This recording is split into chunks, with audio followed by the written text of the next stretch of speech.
I'm John Beaudin. It's time for our entire interview with Kansas guitarist Rich Williams, who's been there, by the way, since the very beginning. We cover a lot of ground on this series. All the hits, his sobriety, all the former and current members. Here's Rich Williams of Kansas, talking about their 50th anniversary and so much more. Doing these interviews about, the 50th anniversary and all that, I haven't really studied up on it and given it a lot of thought. It's just kind of what we do, and I'm in the middle of things. And I didn't know what I was going to say. As it turns out, you can't shut me up. And so I'm just blah, blah, blah. It's obviously 20 minutes past time to. So anyway, I will get used to it eventually. So, did you hear Dino Danelli just died? Of the Rascals? Yeah. Who died? Did you say? Dino Danelli. Their drummers. Dino Danelli. I read that this morning. Yes, that's when I was in high school and even post high school, we played in bands that played entire Rascals sets. Big influence on early Rich and early Kansas. Really, we all played those songs, and that's just Kim Simmons died yesterday from Savoy Brown. Big early influence was Savoy Brown.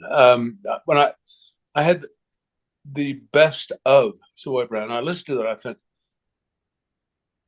this album influenced so many other people. I mean, I can hear ZZ Top way before ZZ Top on that record, especially on It'll Come to Me in a Second. But it is an arrangement of a soul song that they did. Oh, Can't Get Next to You, Babe, of Savoy Brown. Can't Get Next to You, Babe, in this cool shuffle. And as I heard that, I was going, that's ZZ Top before ZZ Top.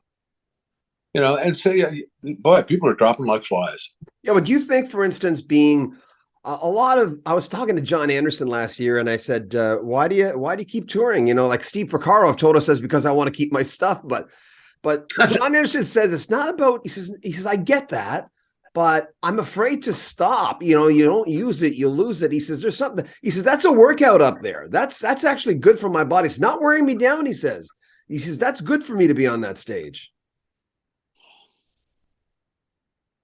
Everybody needs something to do. Everybody needs to have a purpose. And it's not just to get up to the end of the driveway to get the newspaper.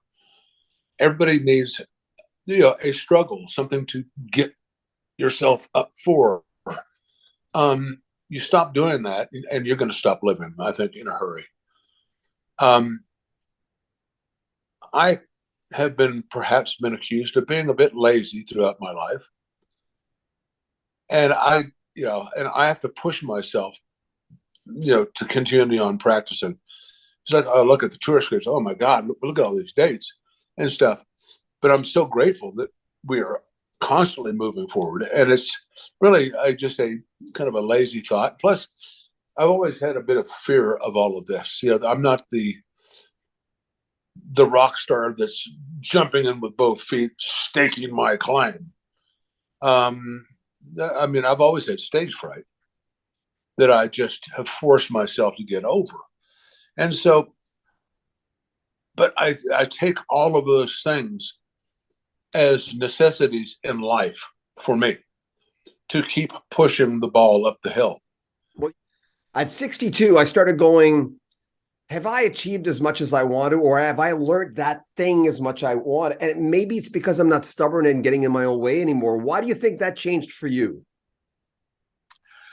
My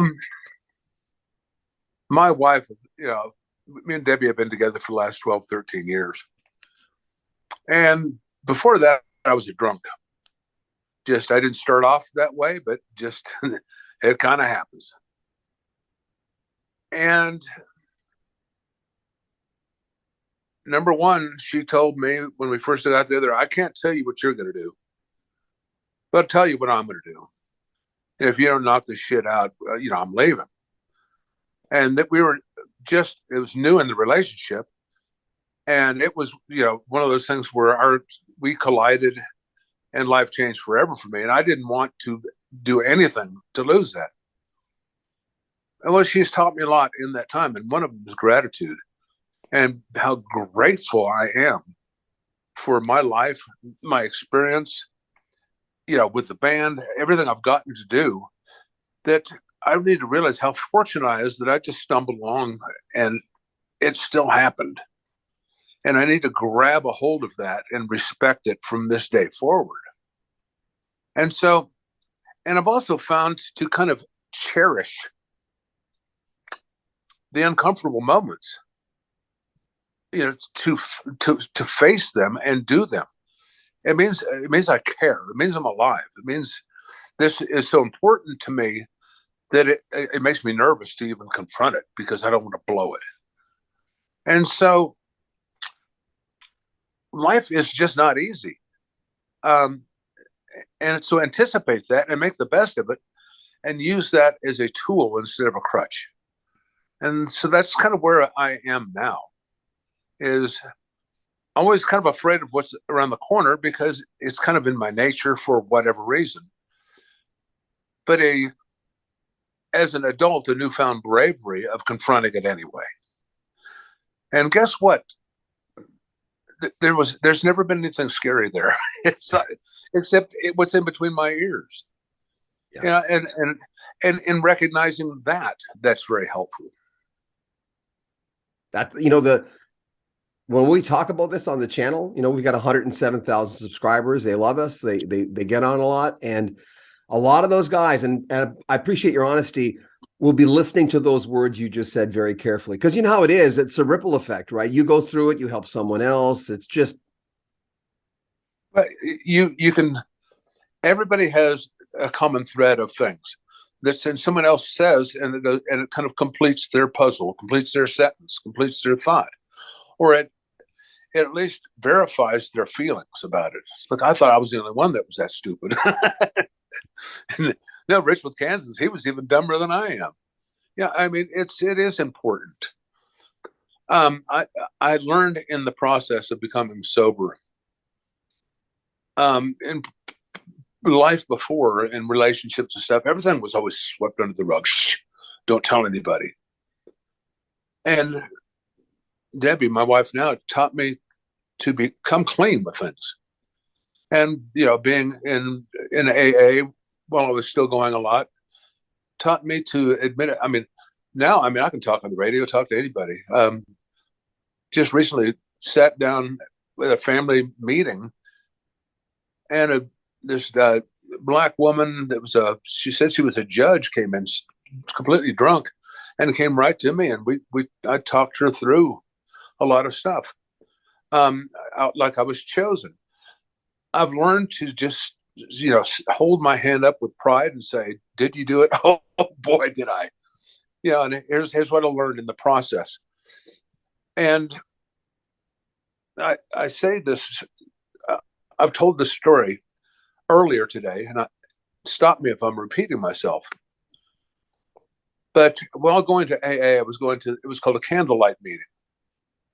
And in that meeting, there was only 6-8 of us, I guess, around this table. And it's a very informal meeting.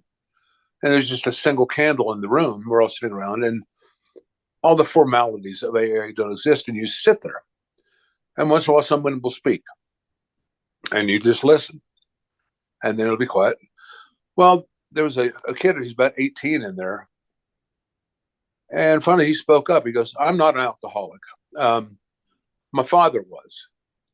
And my mother is next door to an Al-Anon meeting, and I didn't want to be there, so I just wandered in here. But I do have a story. And he starts telling his story about, growing up, and his dad, most of it, he got the story from his mother, but he was a terrible drunk. Beat her. He was worthless, terrible with money, all the things you can imagine of being a drunk. But then he got himself clean through the program. And it turned out that he helped hundreds of other alcoholics, became a sponsor to all these people, and was the leader in his AA group and all of these things. And he passed away. And then he said, my dad is my hero because my dad went out a winner. And that's all I needed to know. that lit the light bulb in my head. And from that moment on, that's all I needed to know was my life will change right now. And I am going to go out a winner in everything I do from this moment on. And that was, I mean, my trajectory completely changed in that instant. Isn't it interesting, eh? All it takes is the right moment. You know, when the student is ready, the teacher will appear, kind of all of those little things. That, you know, my mom used to tell me things like that. Oh, blah, blah, blah, blah, blah. They're true. You know, it's just, you never know when they're coming, but when they do, grab a hold of it and write it out for the rest of your life. And that's been me for the last 12 years or so, is being grateful for everything that's happened to me, good and bad, because it all got me to where I am today. And to do my best to go out a winner for my family, for my fans, for my bandmates, for myself. That's my goal. With you and Phil, you guys are still doing it. I think the only confrontation we ever had that was, you know, almost like a fight kind of confrontation was the first band I was in high school was the Pets. And my parents would not allow me to go out of town. We'll put up with this band stuff, but you know, you're not. I was just a junior in high school. And so when suddenly the band wanted to go, you know, to the neighboring county or whatever and play, I couldn't go. I got fired. Well, we bought a PA together. You know, the band, each guy bought we had Argus columns and a Bogan amplifier. And I had bought one of those Argus columns. And I was told, you're out of here and you're going to lose that. I went to Phil's house, knocked on the door, pushed him out of the way, went downstairs, grabbed that, and took it home. You know, you can't take, you bet I can't take it. And did. And I don't think we've ever had a harsh word since then. And that was way before Kansas.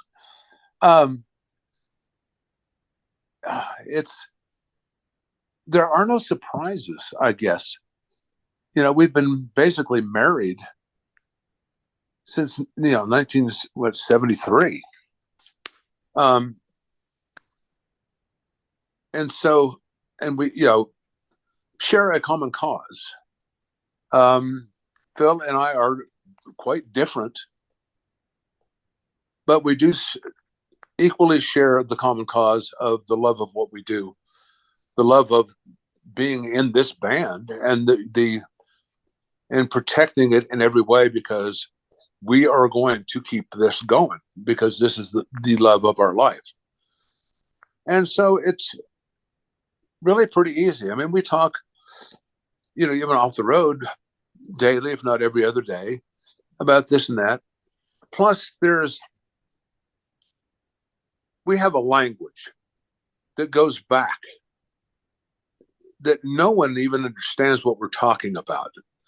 And we have a sense of humor that we share that people, what's wrong with those two giggling and laughing in the corner? It's something that we've shared for so long that you can't really explain it. Our wives think we're crazy sometimes. What that I don't even get it. What are they laughing about? And we're just on the ground laughing. Those things only come from time and trust and the love of one another and all the commonalities we have. And we're kind of the last men standing. I would hate to lose that, because it's kind of something we've lost with all the other guys. Dave Hope and I were the closest, best of friends in several bands together before Kansas. And, once he left, people vibrate out of your life for lots of reasons. He moved away, married, born again Christian, started a new life in another area, and it all makes sense. And it's all part of life.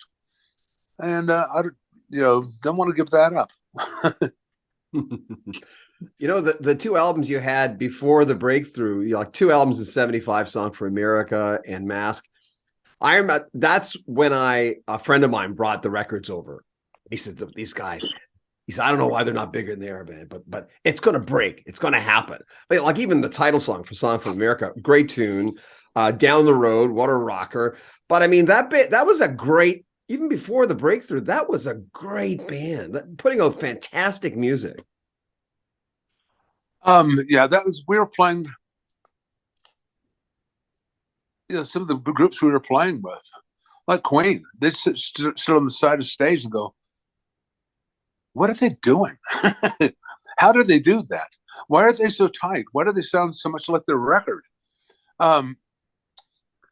First album, either when it came out or right before it came out, we did a show in Parsons, Kansas with Blue Oyster Cult. And Phil was talking to Buck in the last few years. He was going, we just stood there with our jaws open, just going, what is this? What are they doing? What are these guys from here? How is this happening? I mean, no one sounded like you guys. It's kind of hard to. We grew up in the Midwest with each one of us having different influences, but a commonality and all playing in bar bands and having to cover all the music of the day, etc. And then once the original six got together, we didn't. There's always songs you had to play. Well, we're playing at this club, and here's the new song. We got to play that. And so we'd say, we don't want to play it, but we'll rewrite it. So we might add a prelude, and maybe we'll dump the middle section and write our own, and we'll do it double time or something. There was always things we were doing to songs that we didn't want to play to turn them into something we didn't mind. And in hindsight, I realized that what we were really learning to do was to be not only ourselves, but to be honest to ourselves, to follow our nature. Even with other people's material, we could twist and turn that into something that we could stand to perform. So we had a need to be outside of the normal box. We wanted to start recording original material. Excuse me, but we didn't want to follow the approach of what's on the radio. We didn't want to just step in line with that. We were very anti that, actually. So, and then seeing all the progressive, I don't even know what the term was at the time, but what is now called progressive stuff coming out of the late 60s, 70s, out of Europe and England, early Tull, etc. Yes, that we've been thinking inside the box, and you just remove the box and let all the parts spill over the floor. And that's when you realize you can put it back together any way you want. There are no rules.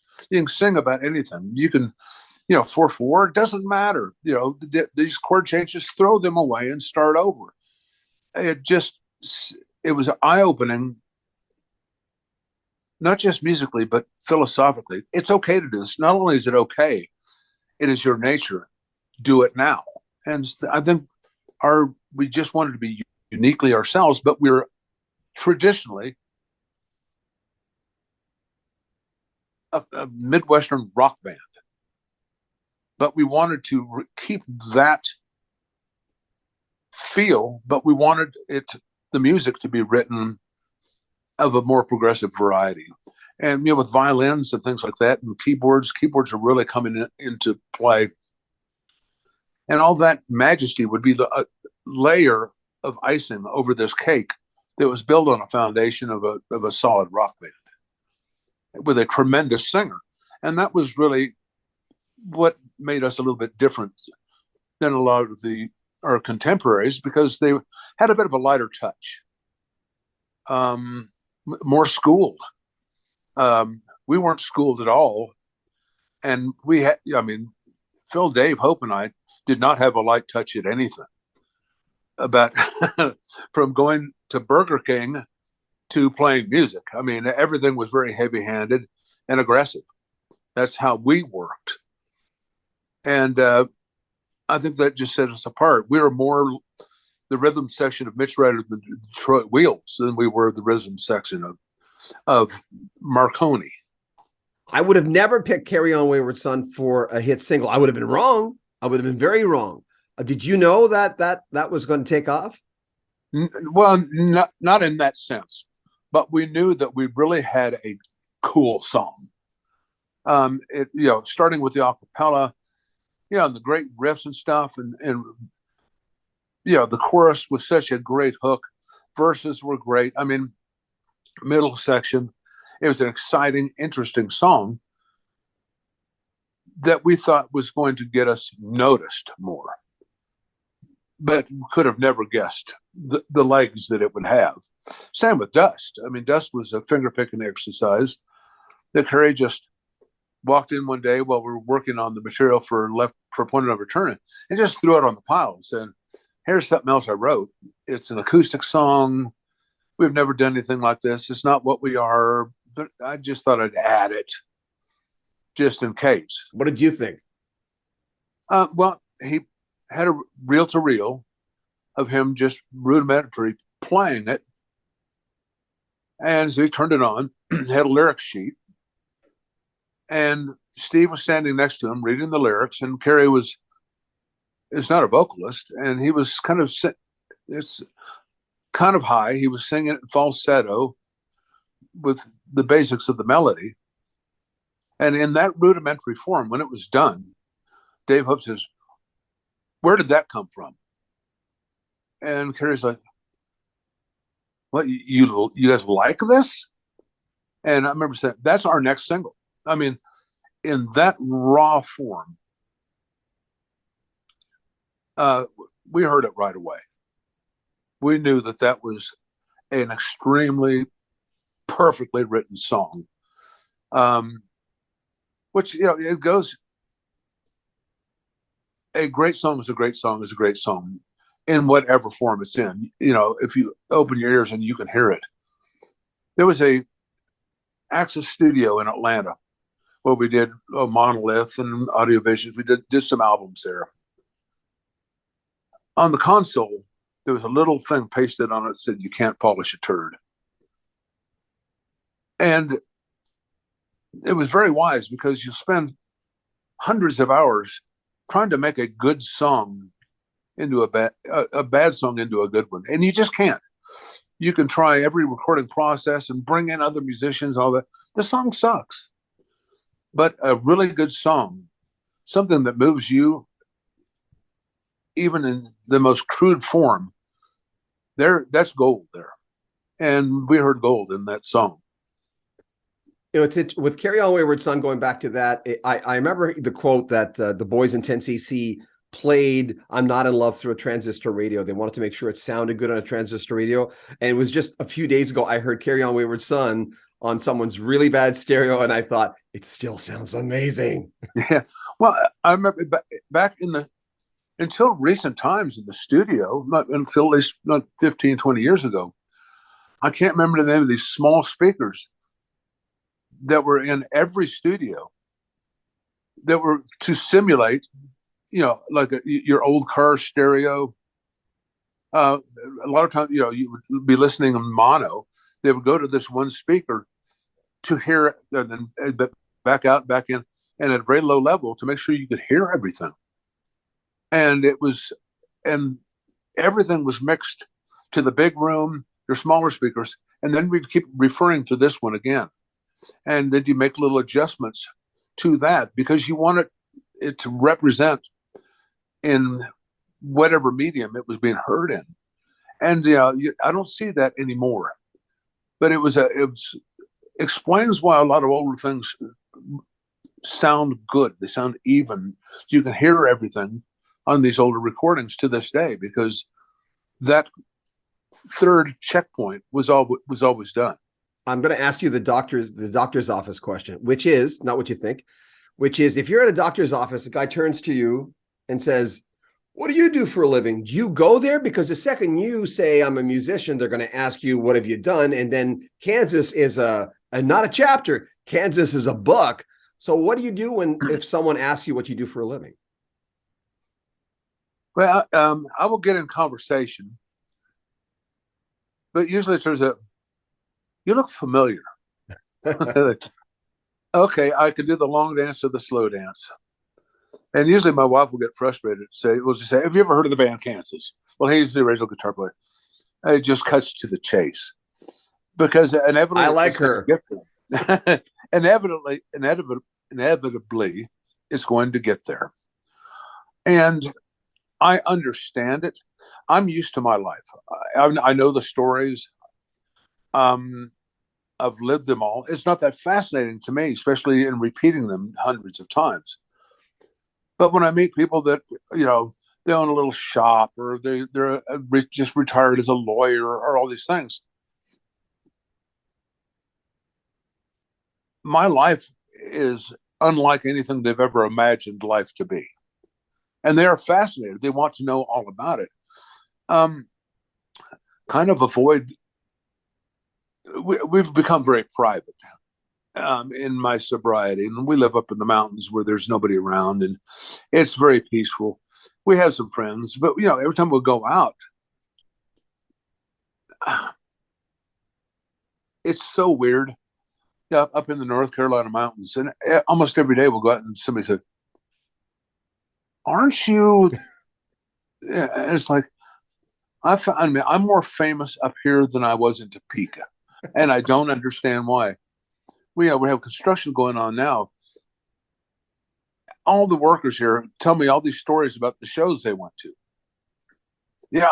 So Hollywood, Florida, when I was living there, it's like it's just very strange to me because I don't think of us or myself in the way of fame at all. We have a very workmanship work ethic that fame isn't really measured in that from our standpoint.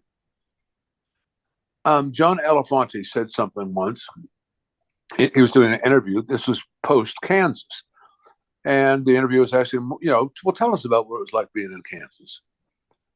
And it was the most interesting thing in a perspective I'd never heard of before. He goes, I'll tell you what. He says, the whole time I was in Kansas, those guys never had a clue how big they were. And every time I tell that, I realize that I still don't. Yeah. I don't contemplate it. I don't feel it. It's not like, that's right. Richard Williams is in town. They've been part the ways because I'm coming through. I've never really considered that as a part of me. It's weird, but I guess it's true. And the only way I can personally deal with that, if it's a reality, is I am not at all in awe of myself or anything I've done. I'm just not. I know me well enough that that would be stupid.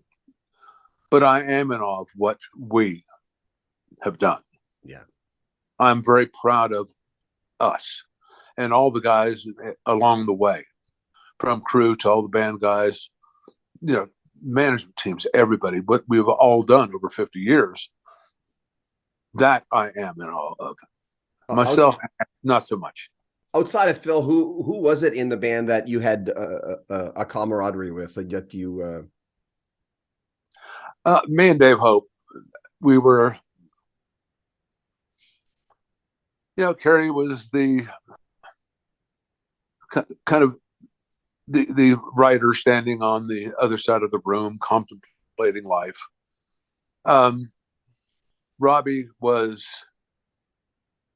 standing on the other side of the street, being quintessentially Robbie, unashamedly so at all times. Never was all in, although he was all in. But he was always the contrarian, I would say. Me and Dave were the nuts, balls, and pecker of this band. We were the rude, crude, did not care. I mean, somebody comes in with a song and we didn't like the lyric, and we just started making fun of it. Dave Hope was one of the funniest, most crude, gross guys of I've ever met. We laughed and laughed and laughed. There was nothing. Thank God there was no political correctness back then, because we were a zillion miles from it. We all were. Yeah, but I mean, my God, did we all laugh? And me and Dave and Phil together. I'm surprised the laughter didn't kill us sometimes. But those things were necessary. Those, Steve was from another area, St. Joe, Missouri, which at the time might as well have been China. The world was a lot. Towns were further apart then, and the worlds were smaller. And he was a bit more moody. But the three of us, I mean, we played in a band in 1969, 1970 in the French Quarter of New Orleans. We lived there and played a house band in a place called the Roach.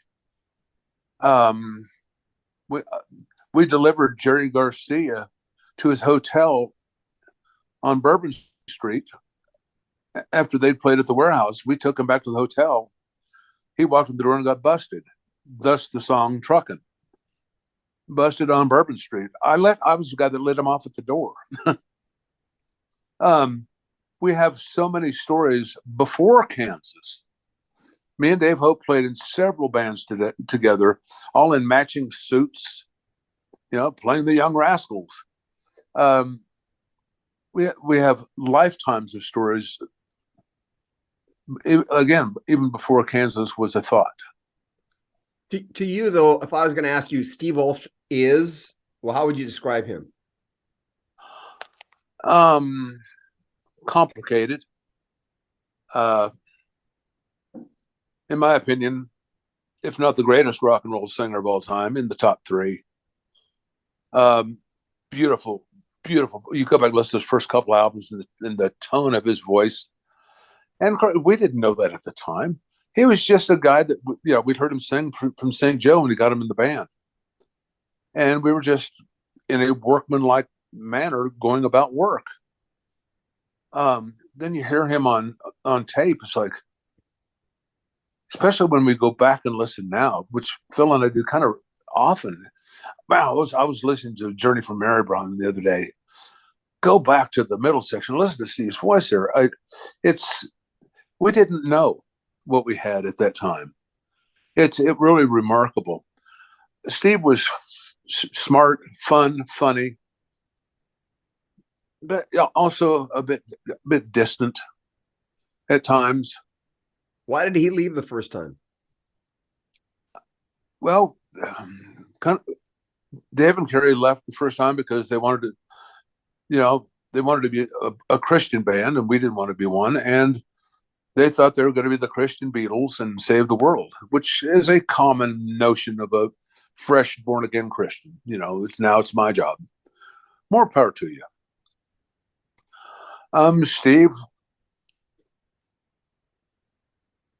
Steve's best was singing Kerry Livgren songs, with the meaning and it really could. But Steve really wanted to be Paul Rodgers.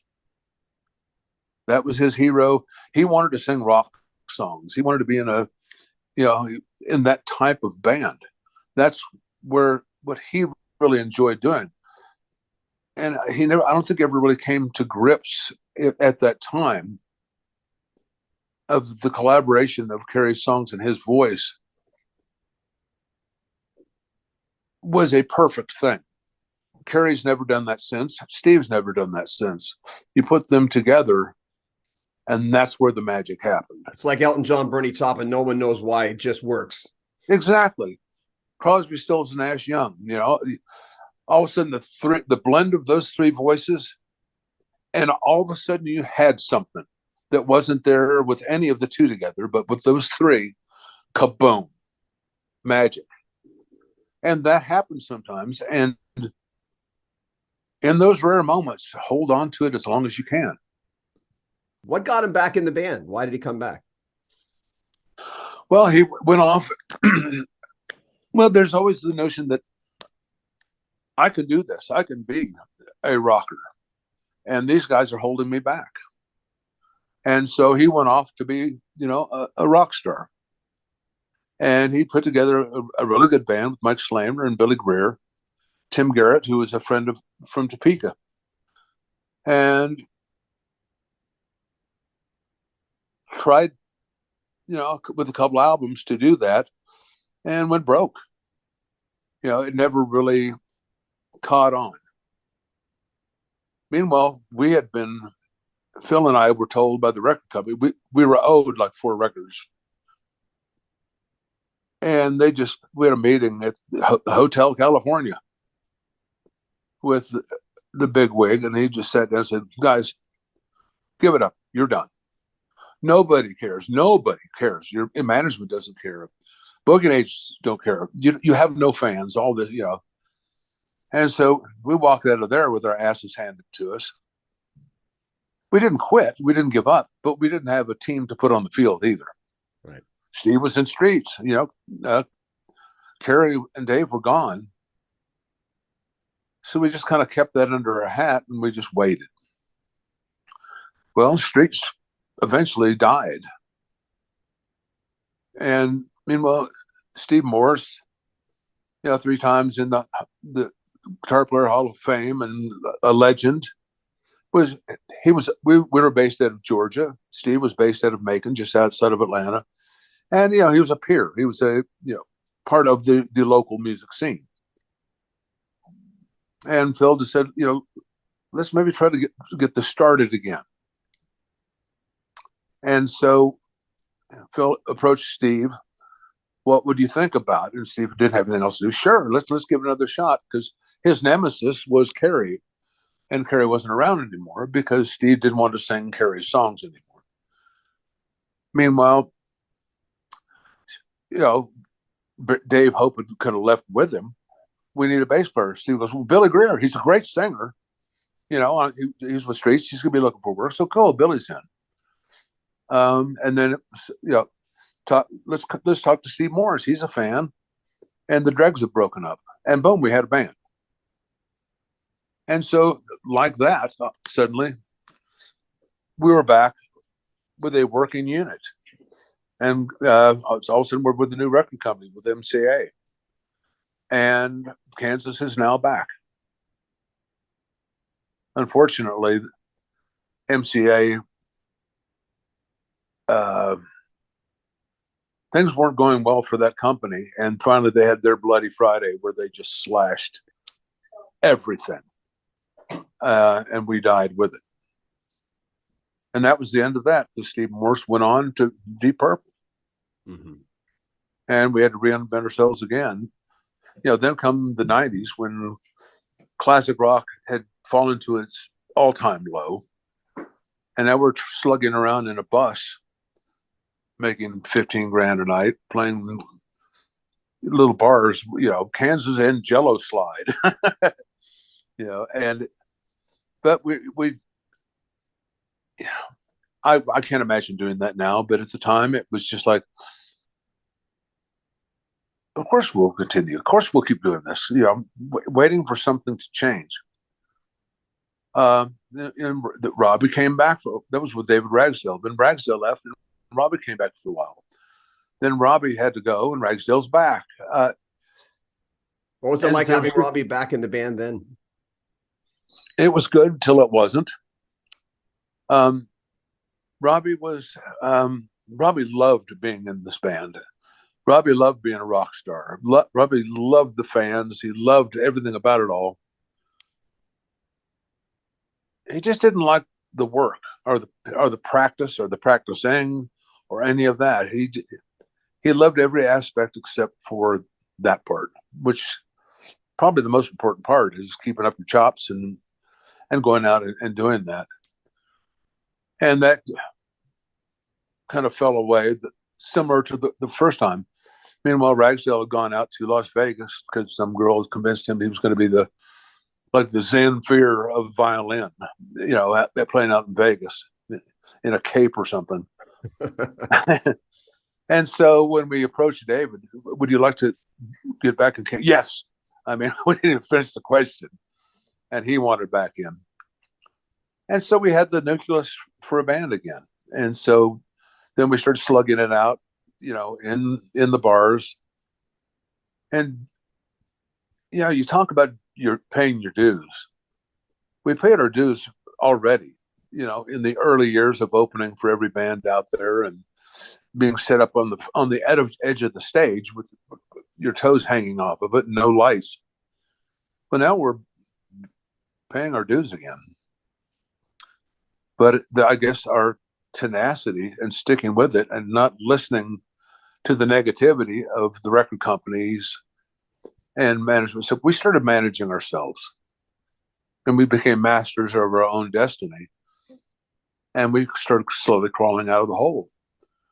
And I'll tell you that these last 8 years with us, and Steve retiring and Ronnie Platt coming on board, these have been the most successful, fun, positive years of our entire career.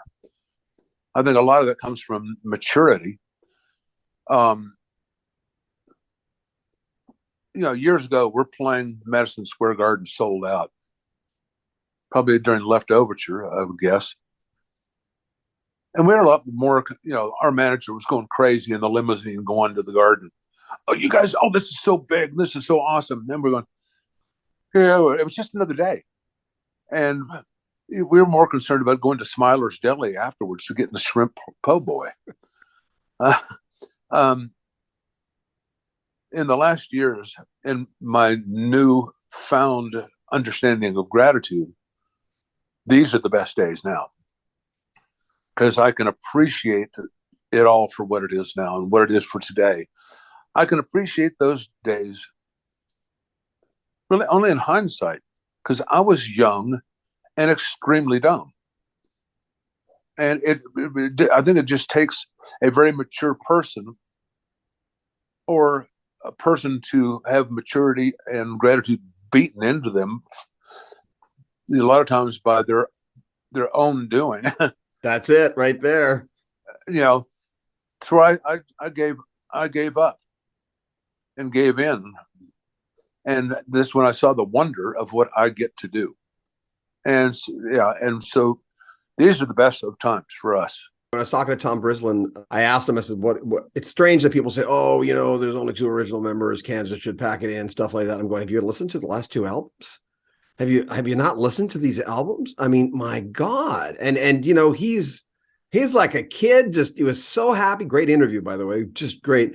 But I say that I talked to the people who've been in bands, so like Pete Agnew in Nazareth, and I'm going, I like your new album. I'm glad you're still around. I don't know why people bitch, because people like to bitch. What's funny is I've been kind of dealing with this for a while. And with today, I have put my stake in the ground is my official new opinion of all of that. Rich, what do you think about the people that say, you guys should give it up and it's not the same? It's not the original 6. It's like, I don't give a fuck what your opinion is. I don't care anymore. I'm done with it. I said, you don't like it, Grandpa? Go home, listen to the records. I can't do anything about that. But your opinion is not going to stop me from doing what I love to do. You don't get to dictate my life and my love of my job. So kiss my fuzzy butt. And that is my opinion from now. Because what I realize is it's the squeaky wheel. If there is 1 in 100 people that have that negative attitude, I'd be surprised. It's just that they're the ones that make the most noise. And if you follow them at all, they bitch about everything. Their lives are miserable. And they are born to bitch. I don't care anymore. You don't like it? Don't come. Why do you even have an opinion if you have such a dislike of this? Go away. And if that offends somebody, I don't give a shit. Be offended. Thank you. Are there ever Canadian performers that you've really loved? As soon as you say that, of course, most people go to Rush, and yeah, Rush. I remember they opened for us several times before they exploded into Beyond's super Did you you hang know, with them at all? Did you hang with them? not really. No, they seemed really young and interesting band. Triumph, another one, talented. Was kind of what's the deal with the three-piece guys in Canada and they sure sounded a lot bigger than that.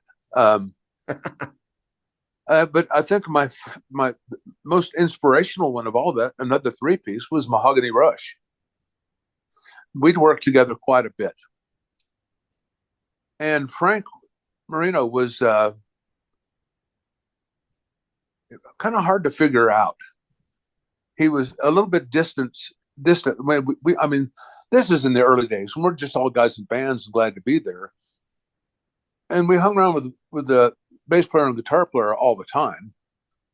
And they were just fun band guys. And Frank was kind of a quiet, moody guy in the background. I had a lot of fun with him. And what a monster player he was. My God. And I remember just watching him, and he had this wall of every amplifier known, all connected in playing that SG. And I just kind of watched. I couldn't quite figure it all out. Where did the talent come from and why all this shit up there? And they were a cool band. Just had a really good rapport with them. And I read an excerpt recently from from Frank Marino's book, and how all the assholes in this business, and from this and that, promoters and all these bands, and always get screwed by all the bands and all this kind of stuff. Except when we worked with Kansas, they were great guys. I really enjoyed them. I really liked working with them. That was cool. Yeah, no kidding. That's really something great. But there's a guy that should be on anybody's list of top 10 players. People talk about underrated players. There's a real list, and then there's just a fan list. I would put him on the real list. Anybody else? The real list. The real list. Well, I haven't seen what the real list is anymore. I would put Joe Bonamassa on the real list. He is as good of a blues traditionalist that has taken things to another level and can expand into virtually anything with an extreme talent and tone and touch and knowledge. Would definitely put him there. Absolutely. Another, I don't know how, he's not unknown among guitar players, but in general would be Guthrie Govan, who is probably the best guitar player of all time. I mean, I almost don't like watching him. It just makes me want to put all my shit in a pile and light it on fire. Just to say, why do you even try? You got to have those guys, though. Uh-huh. What musician surprised you more? And that can mean anything you want. Well, I would say, meeting Mick Jagger and Keith Richards was a shock. Because? Well, we're in the summer of 78, 78, we did 2 shows with the Rolling Stones. One was in Cleveland at the baseball football stadium, before they tore it down. And that was cool. But then we played in Boulder, Colorado a month or so later. And that was in the football stadium. I don't know how many people you could fit between the stadium and the entire football field, 100-some thousand people. And we're in our dressing room. It's probably, afternoonish, 4 maybe. And just getting dressed and warmed up and stuff. And I'm standing there, cut up, playing, noodling and stuff. And you also hear this roar. I look out, they had built this kind of a tent city, on the grass of the football field. And I looked out through the screen, and here comes this entourage of limo. I'm sure each one came in their own limo. And everybody's screaming. I thought, okay, well, here comes the Stones. And just all of a sudden, the tent door opens, and Mick and Keith just walk in. And they look, Hello, gents. Glad you're on the show. Love your band.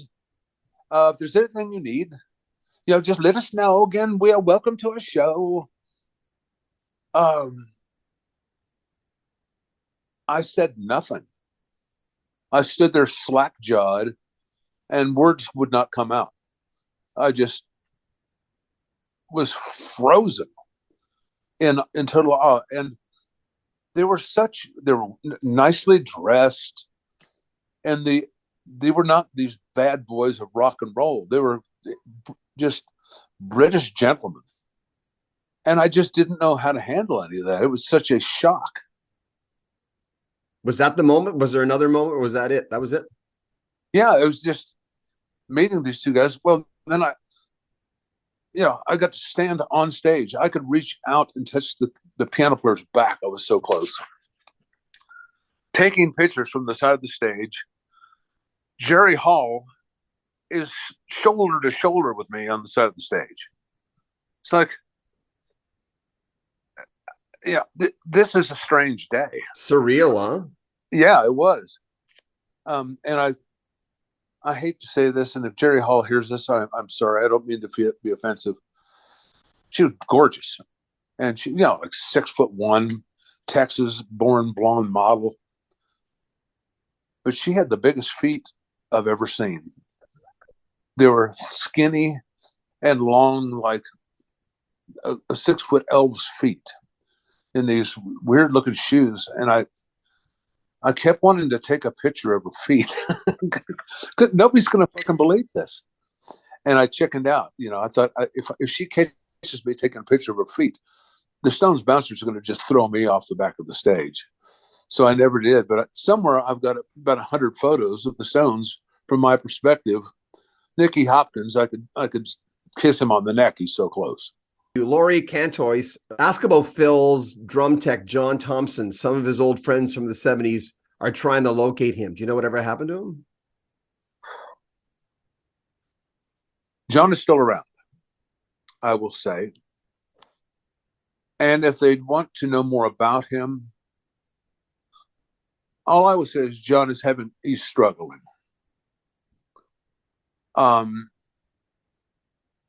And we've been helping him out, and maybe contact us through the website. Talk to J.R. Reese, who handles our webpage, and he might. John Thompson has never owned a computer, doesn't like computers, but we know how to get in touch with him, and I'm sure he would be touched to know that people would like to get a hold of him. And so that would be the best thing. Look for kansasband.com, or look for us on Facebook. And again, J.R. Reese, R-E-E-S. And he will be able to get them perhaps in contact with John. And that would be a great thing. This might be I don't want to go into the details. Mark Burchett says, John, please tell Richard that Chief and Ogre in Utah send their best and Merry Christmas. The band is our friends. Thanks, John. Merry Christmas. Do you know who these people are? Chief and Ogre? Oh, Chief, sure. Absolutely. Not interesting. Chief's a guy we've known for a very long time. He is the president of the Bikers Against Child Abuse, even bigger. Oh, wow. BACA. And these guys are serious about what they do. And we've known Chief for, good God, 15, 20 years now, I guess, if not longer. He's a great guy involved with a fantastic, terrific organization, terrific bunch of people. But you should know about them and all the good work they do. James Ryan asked you, did you get a chance to talk to Brian May when you guys worked with Queen? Oh, all the time. Again, they were just getting started.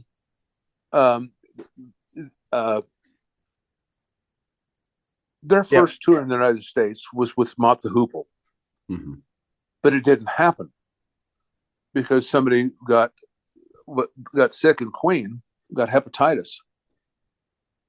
And so we got stuck on the bill with Mott the Hoople. And you didn't have media like you have today, where that news traveled extremely slow. So first couple of weeks, of course, sheer heart attack was starting to explode, but nobody knew that they weren't coming. And so we'd go out on stage, ladies and gentlemen, Kansas. The crowd is instantly pissed off. And on my deathbed, I will hear people screaming, Queen! And that's where we learned a valuable thing about on stage is play loud and don't stop. In between songs, boom, next song, and just wear them down. But then the Queen comes over, their next tour, and we opened for them. And so we hadn't really done much, and they were still broke. And so we all just kind of hung out. Just two bands trying to make it. Memories of Freddie? They were all great. Mm-hmm. Just great guys. We knew nothing about Freddie being gay or anything, and it really wouldn't have mattered anyway. But it was just a lot of fun. Roger Taylor was not listed, but he sang background on a couple of Kansas songs when we were working with John Elefante, like "Play the Game Tonight." The choruses, the highest voice is Roger Taylor, because we're all buddies, and he was in town. John Deacon was a very quiet guy, not so much him. Brian was just such a proper British gentleman, very nice guy, interesting. Freddie was a good guy. We're always a lot of times staying in the same hotel and traveling sort of together. I think the funniest thing I remember is every time we'd meet in a restaurant somewhere on the road, kind of traveling in tandem, and they always ate cheese and tomato sandwiches. I don't know if they were afraid of American meat or they were vegetarians or what, but cheese and tomato. Four, please. Really good guys. An odd mix-up. When I first saw that we were doing the tour and saw that the album cover of them, kind of in drag, I thought, oh my God, this isn't going to go well. And that was just my Midwestern fear and bigotry against anything that wasn't Midwestern, I guess. And they were just wonderful guys. Do you still have some of your guitars from the 70s? Oh yeah, I've still got my red Marshall head that I played the first several albums and toured with. It's set up I've got this wooden oak rack that I had built that holds 9 guitar heads, and that one sits top in the middle. That's the most premiered one on there. I still have my Gibson L6S that I played all those early days too. But then part 2 of the career, I've still got all my Dean Cadillacs that I played. I have a copy of my original Martin that I play now, but that Martin is in the Rock and Roll Hall of Fame. I'll never be there, but my guitar is. Okay, speaking of that, the elephant in the room, do you care if you're in there as a band? I'll put it this way. It's not a conversation that we have, and it's not something we put much thought or energy into whatsoever. And we're in really good company. The not in the Hall of Fame would be a good thing to start, because, and there are things, Madonna's in the Rock and Roll Hall of Fame. Figure that one out. It's a bit of just kind of a political thing. It's hard to take it seriously. It's hard to believe it's real when it's the choices of a few people making these decisions based on their pop choices. Most of the flyover part of the country is just ignored for the most part, and that's just the way it is. But my thought about it isn't going to change anything. All of that being said, for the band's legacy, for my grandchildren, I would love it. Yeah. So for my daughter could take my granddaughter to the Hall of Fame, on a ladies trip, 20 years from now, and go, this is what your grandfather did. That would mean a lot to me. But I don't need a slap on the back of acknowledgement to verify what we have done. I already know that. Would you guys be open to having Carrie and Steve come back on stage with you if you did get in? I would hope so. Yeah. I mean, on this 50th tour, the doors are not closed to anybody. If Dave wants to come up and play with us a little bit, come on up. Unfortunately, Robbie is no longer here, and he's the guy who would love this more than anyone would come up and do it. Kerry, of course, had a stroke, and so it's a little tougher for him to do it. But he has sat in with us a few times since his stroke. Please come out. Joan Elefante, you want to come? Steve Morris, you want to come up and play? Come on out. We will never close the doors on those guys. They are part of the family and part of what is accumulated to this 50th anniversary. So please, the more the merrier. I applaud you for saying that, because you might know this already. I seldom hear that. I seldom hear what you just said. It's kind of weird. Like I remember seeing John Fogerty and Creedence Clearwater at the Hall of Fame event, and hearing the background on it that he would not let those guys on stage. He demanded that his traveling band was up there. And wow, I mean, carry a grudge forever. I don't get that. Why not include the guys that rode on that horse with you to get there? That kind of petty, hateful bullshit. It's just disappointing. There's room for all of us up there. Well, best thing I ever did. Yeah. Was to just turn it away. And, a lot of people turn to God and all these things. I don't know what that is. To be honest, I know it's not me. And I know there's something greater out there. But I'm at peace with knowing I will never know. I don't have the mental capacity to understand how something is out there that controls everything. And you must wonder, though, but I mean, it's a question I used to ask everyone. I asked Richie Furay where his Poco bandmates are now, because they're no longer they're in the hereafter. He said everyone's got a different reason. He says, I think I'm going to heaven. I'm a Christian. But I asked a lot of people, and they'll go, well, I think I'll go someplace. Yeah. I mean, here's what I know. I know I will never know. I'm not going to pretend that I have some capacity to know something that no one can possibly know. Yeah. Sorry. And I'm fine with that. I'm fine with admitting that. Do I want it to be so? Do I have faith that there is something? Do I understand that energy moves on to another plane?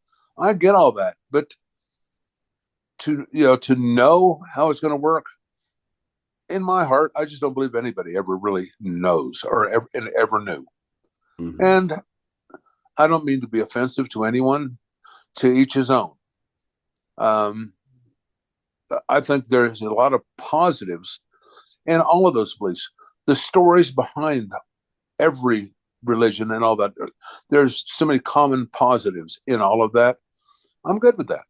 Did your parents get you as a musician? Did they get it? They eventually got it.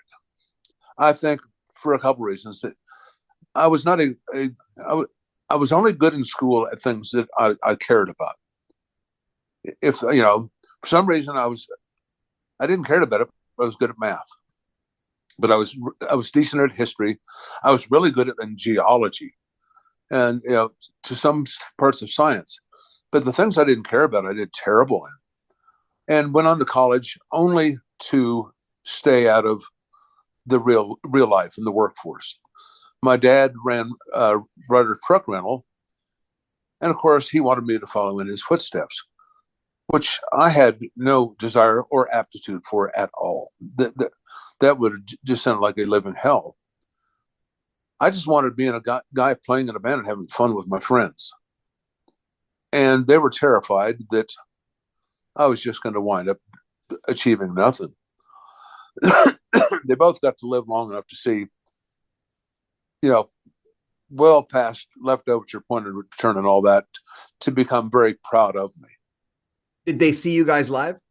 Yeah, they came out and saw it. And my mother was British, and she used to take clippings of the Beatles and stuff. So I think she got it more than Dad did. But Dad, in his own way, I mean, he used to embarrass me all the time. We'd be going in a grocery store to buy stuff, and we'd go into the checkout line, and my dad would go to just a younger checkout girl, go, "Do you know who this guy is here?" Oh God, Dad! No way! No, please shut up! Please shut up! You ever heard of the band Kansas? Well, yeah. Well, here's a guitar player. I mean, just Dad, don't do that. I do that now. And now Debbie just walked in. Oh my God! That's too now funny. She does it because I usually won't divulge. and then Debbie consents when it's inevitable that we're going to go there, so get it over with. Oh my God! What's the craziest thing that's ever happened to you via a fan? Okay. How about when the lady was crawling up the stage? Well, I mean, that's one. There's been crazy moments, but it's still just one of those oddities. In recent times, like 5 years ago, maybe, we're playing in a smaller performing arts center. And it was one of those where there was steps on either side of the stage that you'd walk up onto the stage. And we started playing Dust in the Wind. And this woman screams out, "That's my favorite song." And she is large and in charge, to say the least. And she just decides she's coming up.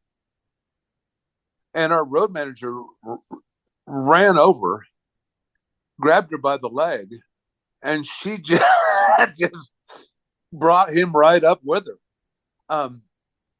Just funny moments. Force of nature. Yeah, there are so many. I mean, comes to mind years ago, probably around maybe Monolith tour. We had spots on stage we were lit from below, and it was back like around the time we were doing the Two for the Show live album. And I had this spot that I would stand on with the lights up at me. And this is like playing the Spectrum or something. And I'm standing on my spot looking at my guitar, where there's this quite lovely redhead, buck naked, being pressed up against the glass under my feet by Tommy Paley, alias The Pelt, who was working with the sound company. I can see, and he looked like a little gnome. He's laughing his ass off, and I'm trying to play the serious solo, with her all lit up. It's just you open that door and all kinds of crazy comes through. We had a girl chasing us around that was madly in love with Steve Walsh that wrote this book about their this long love affair and all this stuff. Her husband was apologizing for her, saying she's crazy, and suddenly our bus is rammed. She rammed our bus, and then took off. Well, we had to file a police report, and they finally caught her. We didn't press charges. The husband just had to kind of put her away for a while. We were getting death threats coming from Texas, and we had to get the Texas Rangers involved. It turned out the guy was in prison, but his claim, he wrote Dust in the Wind and was getting screwed by us in the record company and was going to kill us. I had a guy in Boston that for several years claimed to be me.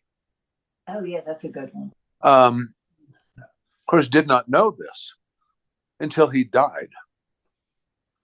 And his wife, or no, girlfriend, I'm sorry, was writing his obituary.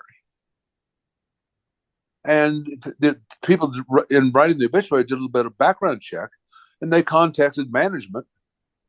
And I said, "What?" And come to find out, this guy, for the last like 10 years, owned or worked in a bar. He claimed to be me. The eye patch was a prop. Bands would play there. He wouldn't sit in because he had arthritis and he couldn't play anymore. And he'd just sit there and sign autographs and tell all these tales of being on the road. And I wound up doing a interview TV show with Fox News of Boston about this entire story. I had to get the woman was on the phone with me that wouldn't believe that I was me and that he wasn't. I was a liar. I mean, you can't make these things up. That is insane. And I told her and the television, I said, God, if I was going to go to the lengths to tell such a wild tale, I would have picked somebody more interesting. I hope he wasn't having more fun than you, though. That's all I'm worried about. Wait a minute. Yeah. More fun being you than you. Now that would suck. Yeah. And I'm getting in the Christmas spirit. As a child, Christmas was great. Always opened one present Christmas Eve. Yeah. Then Christmas morning was the opening of presents, and of course there was too many of those rectangle boxes that meant clothes and not enough toys. But still, it was all great. And then my godparents and their son would come over to the house, and we'd have Christmas dinner and all that. It was always, very fond memories from a child. My first memory is having a electric train that was going around a circle around the tree. I remember getting my Mattel Fanner 50, a little bit later on, my first cap gun and my Red Ryder BB gun, when I was probably 10. Just a lot of really good memories. I remember getting Rubber Soul. And I that was my favorite Christmas present that year. And I played it 20 times Christmas Day and night. Just Michelle, I was so floored by that song at that time. Although the album was such a change from what I thought my Beatles were. I didn't know that they were going to become a chameleon. Yeah, well, Rubber Soul and Revolver, right? Rubber Soul, Revolver. All of a sudden, you get you're starting to get a different band. Yeah, and so I've all really good memories of that. Yeah. Then in my previous marriage, and the kids and stuff, maybe try to overcompensate for that. I remember one of the final Christmases when I was there, and the kids all grew up. I mean, there must have been 500 presents under the tree, and it was just watching kids open it up, tear it off, look at it. Oh, this is nice, and next, and then someone said at the end of it, "Is that all?" And I look back to my Christmas and how I was happy with those few, and how dissatisfied they were with the 50, 75 presents piece they got. Something happened to me, and I don't know what it is. But it has to do with Charlie Brown and the Charlie Brown Christmas. The famous song, dun, dun, dun, dun, dun, dun. Christmas Time Is Here? Yes. That is the most profoundly sad lyric, melody, arrangement, recording, performance of any song on the planet to me. Really? And I don't know why. But about a week or more ago, and it happens almost every year, that song woke me up at like 4 a.m. And it puts me in the most melancholy mood. And I just don't get it. And then it takes me a while to get past that. And if it wasn't for Debbie, I would still be there. But she is Mrs. Claus, and she makes everything right. Well, you feel what you feel, right? I mean, you either like something or you don't. But it's a beautiful song. It's a great. I don't know what it is. It touches a part inside of me that I can't define. And it's not like, Dad beat me with a cane while making me listen to that song. That would be a better story. It would make more sense. I'll have a video that Debbie beat me with a cane thing. If you can. Yes. I mean, my parents were wonderful. I grew up, I was Beaver Cleaver.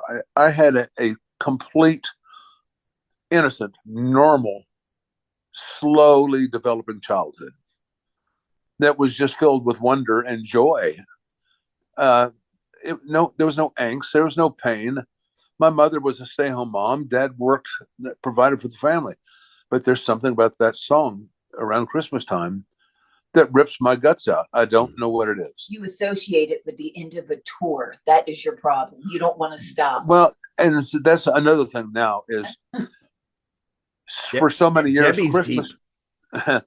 Christmas time meant the end of a tour. And when we were in that make an album, tour it cycle, the end of the year was the end.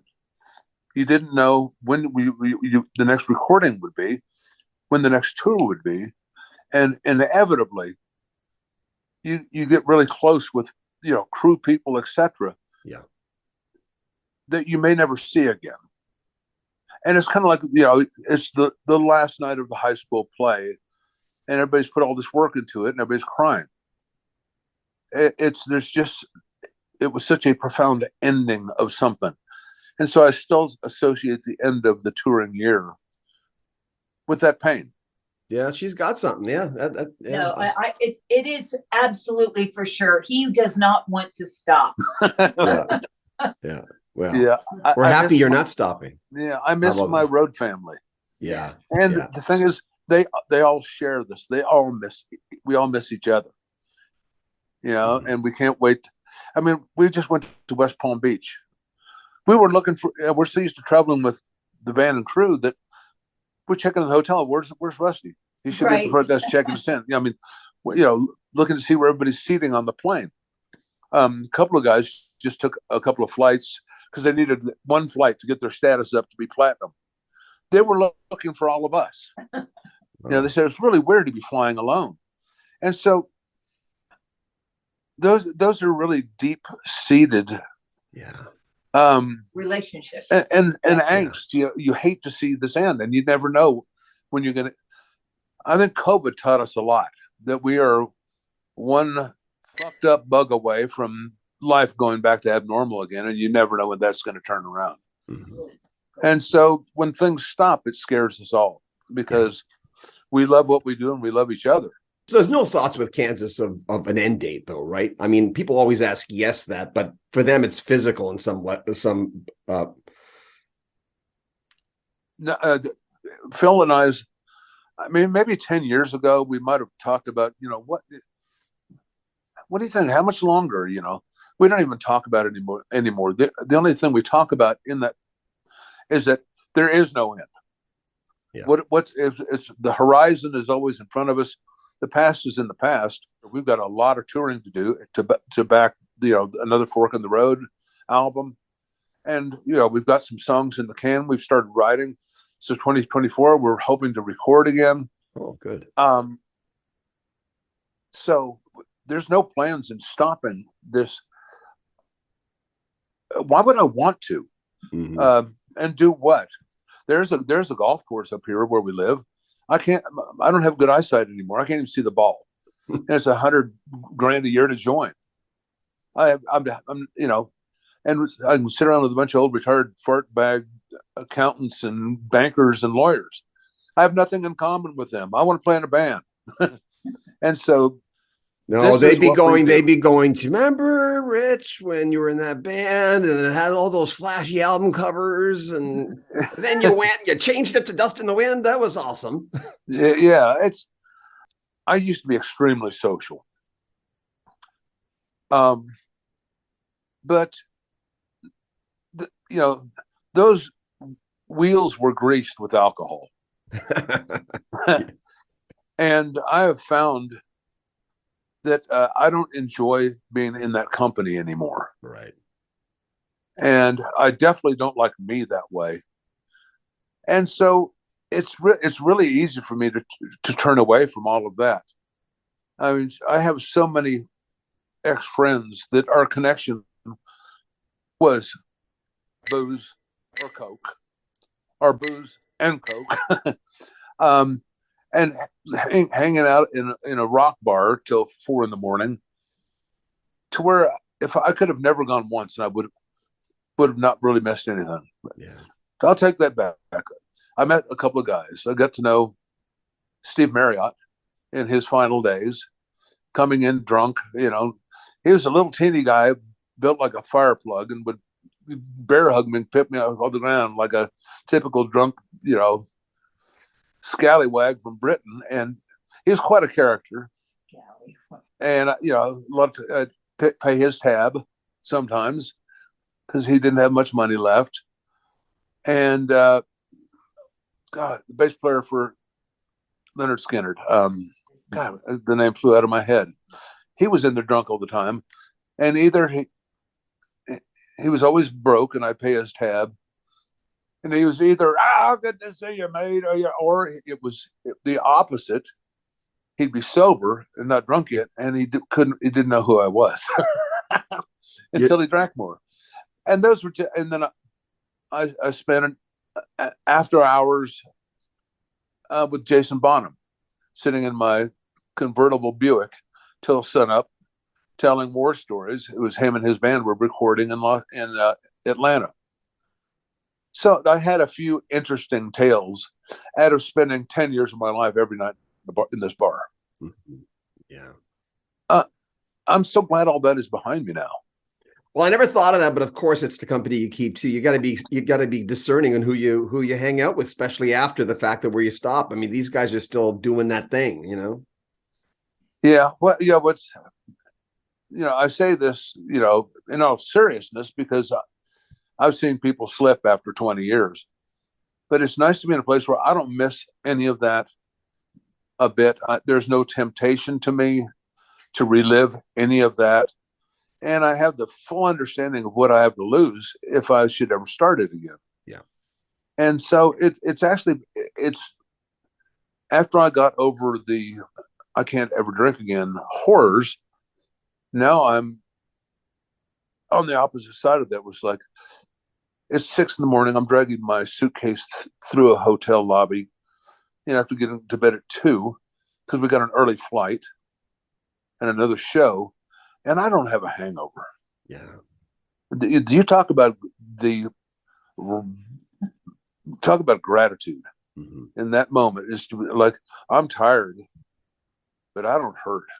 Yeah. And so many hundreds of times did I do the same thing and swear to the whatever God is that I will never do this again. Yeah. You can lie to yourself and justify things, but they'll call you out every time. Make sure you comment on our videos, subscribe to our channel, and share our videos. Remember, you can help our channel. There are links in the description. Join our Patreon. Check out our podcast. There's all the information in the description, and of course, all the latest from Kansas right there for you as well.